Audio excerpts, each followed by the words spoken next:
Mesdames, Messieurs, bonsoir. Bonsoir à tous et bienvenue dans ce très bel endroit qui est la Maison de l'Artisanat ici à Paris pour ce soir célébrer de beaux projets engagés et solidaires. Ravi de vous retrouver pour vous présenter cette cérémonie et merci à vous d'avoir répondu présent pour y assister à cette cérémonie des prix Tego de la solidarité. Ce soir, ce sont trois prix que l'on va remettre, trois projets que l'on va récompenser dans quelques instants. Des porteurs de projets engagés avec lesquels nous ferons connaissance d'ici quelques minutes. Et puis, cette cérémonie nous permettra aussi de mettre à l'honneur plusieurs projets de mécénat social qui existent grâce au soutien de l'association Tego. Mais avant cela, j'invite, s'il vous plaît, le président de l'association Tego à me rejoindre, le général Gratien Maire, s'il vous plaît, que vous pouvez applaudir.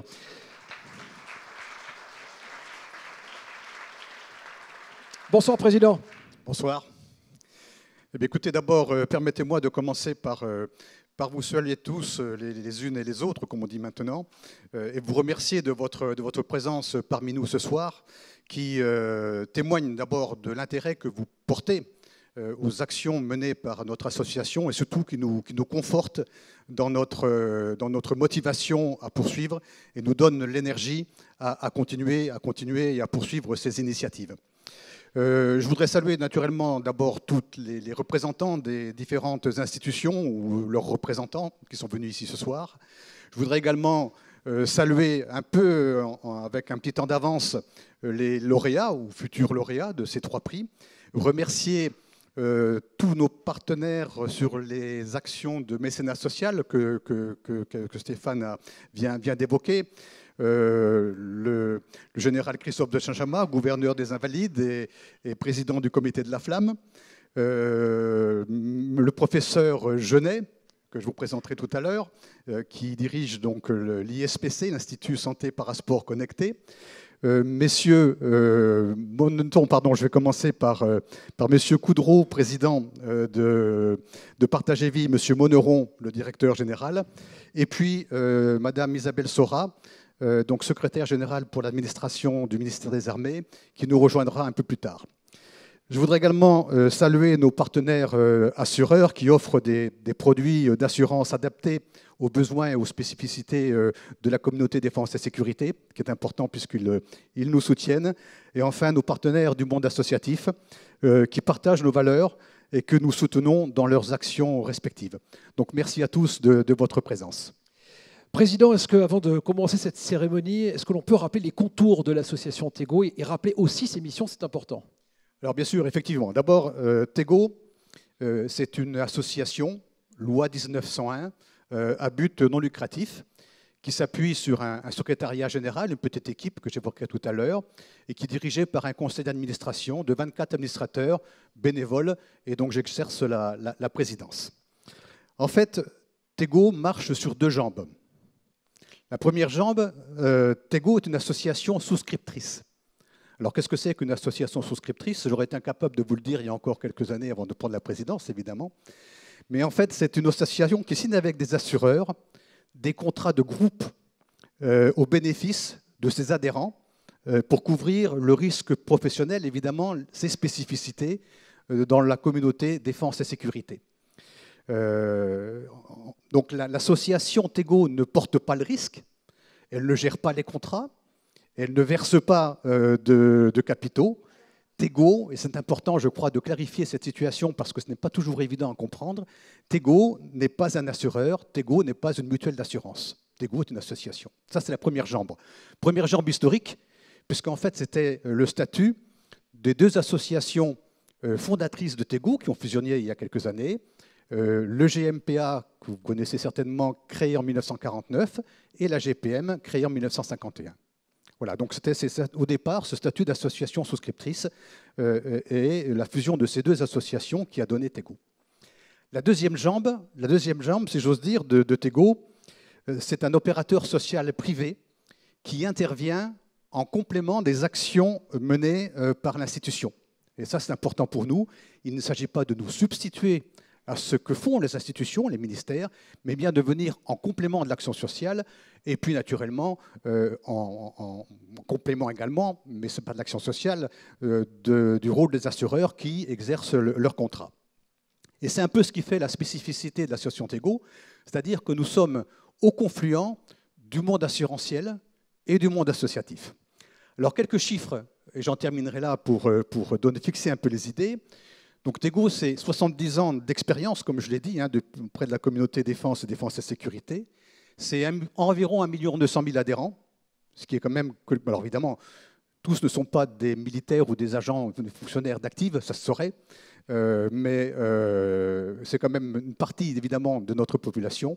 Et nous avons également, parmi nos adhérents, des gens qui ont été servis sous contrat, des gens qui sont retraités, des ressortissants du ministère de l'Intérieur, policiers, pompiers, et voire également des gens qui adhèrent à nos valeurs, tout simplement. C'est un secrétariat général, je l'évoquais tout à l'heure, avec 12 salariés, ce qui montre bien effectivement le rôle purement associatif. 1 200 000 adhérents, 12 salariés. Et donc voilà, là, il n'y a pas d'ambiguïté, quand bien même, effectivement, le secrétariat général, dont je salue l'action sous la direction du général Gilles Lemoine, secrétaire général, et du général Patrick Aubert, secrétaire général adjoint, que vous verrez sur scène dans quelques instants. Et donc voilà, c'est le secrétariat général et toute cette petite équipe qui contribue au fonctionnement de l'association.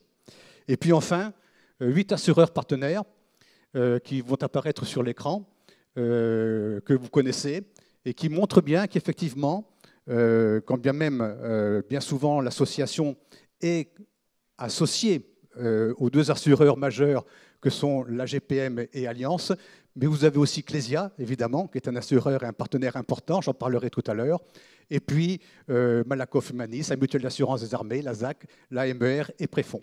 Donc nous avons tout un panel d'assureurs qui viennent et contribuent à proposer et à offrir des contrats adaptés aux besoins de la communauté défense et sécurité.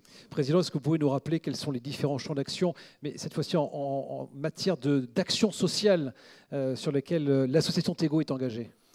Oui, bien sûr. Alors effectivement, ça c'est donc la deuxième jambe en quelque sorte, sur laquelle vous me demandez d'apporter quelques précisions. Donc Tego est, comme je vous l'ai dit, l'héritière d'un savoir-faire en matière d'action sociale qui s'inscrit dans le prolongement, ou qui s'inscrit beaucoup dans le prolongement de la couverture du risque. Lorsque le décès, l'accident ou la maladie professionnelle surviennent, les dispositions statutaires permettent, quand elles le permettent, notamment lorsque l'accident est imputable au service, nous le savons tous, ces dispositions statutaires permettent de mettre matériellement à l'abri les victimes et les familles. Les contrats d'assurance, évidemment, quand ils sont souscrits, permettent de compléter cette aide aux victimes. Mais il y a des situations où l'institution et les assureurs arrivent au bout de ce qu'ils peuvent faire.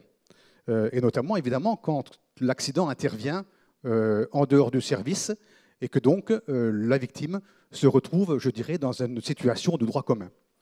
Et c'est bien cela, c'est dans ces circonstances particulières, effectivement, que l'association intervient pour boucher en quelque sorte les trous dans la raquette et s'assurer que les victimes ou leurs familles ne sont pas délaissées et sont correctement accompagnées et prises en charge.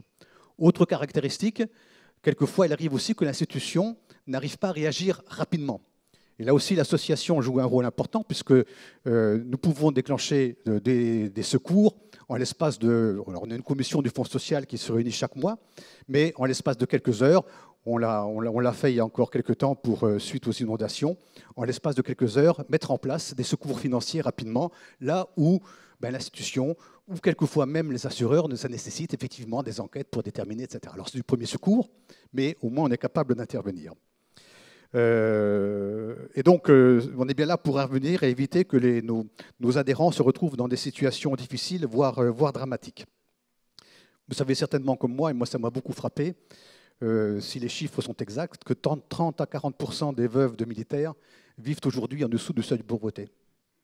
Et ça, c'est quand même quelque chose qui est difficilement acceptable quand on est en responsabilité. On sait qu'il faut faire quelque chose. Malheureusement, ces personnes qui vivent en dessous de pauvreté, sont souvent des personnes dont le conjoint a été accidenté ou victime en dehors du service et qui n'ont pas forcément souscrit un contrat de prévoyance. Et donc, effectivement, on a des situations dramatiques. Et c'est pour toute cette raison que l'association Tego s'appuie sur un réseau de 22 délégués entraide répartis sur l'ensemble du territoire national et dont je salue l'engagement et l'action, car elles interviennent au plus près de ces familles en difficulté et leur apportent non seulement un soutien moral, mais également un soutien administratif, un accompagnement dans les recherches d'emploi ou de choses comme ça pour faire face aux situations auxquelles elles sont confrontées. Donc ça, c'est vis-à-vis de nos adhérents. Et l'autre action que nous menons, l'autre type d'action, concerne l'ensemble de la communauté défense et sécurité. Alors ça, nous le faisons en prolongeant notre action par l'intermédiaire d'associations. Nous sommes partenaires d'une trentaine d'associations, certaines sont représentées ici, qui ont chacune leur domaine d'intervention. Alors ça peut être pour chacune des armées, ça peut être l'UNPRG, ça peut être, etc., pour la gendarmerie, mais des associations d'entraide, etc., que nous soutenons et qui prolongent notre action sur le terrain. Donc ça, c'est une façon également de pouvoir agir auprès de l'ensemble de la communauté défense et sécurité. Nous soutenons également de toutes petites associations, voire des initiatives locales, qui ont pour objectif, là aussi, d'aider les gens en difficulté.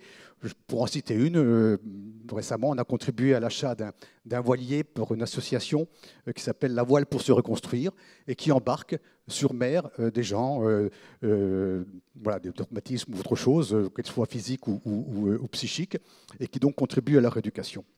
Et ce sont trois de ces initiatives sociales que nous avons décidé de mettre en valeur ce soir. Et donc, vous verrez la diversité de ce que l'on soutient.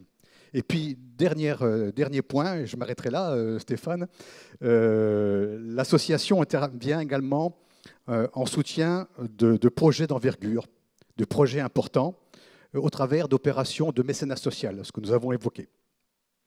Et nous vous présenterons en deuxième partie de cet événement 4 de ces projets de mécénat social que nous réalisons en 2022. Et là aussi, vous pourrez en mesurer la diversité. Merci, Président. Je crois que c'était important de rappeler que l'association Tego s'adresse à la fois donc aux adhérents, mais aussi à l'ensemble de la communauté de défense et de sécurité. Vous pouvez saluer et applaudir cet engagement de la part du Président et de toute son équipe.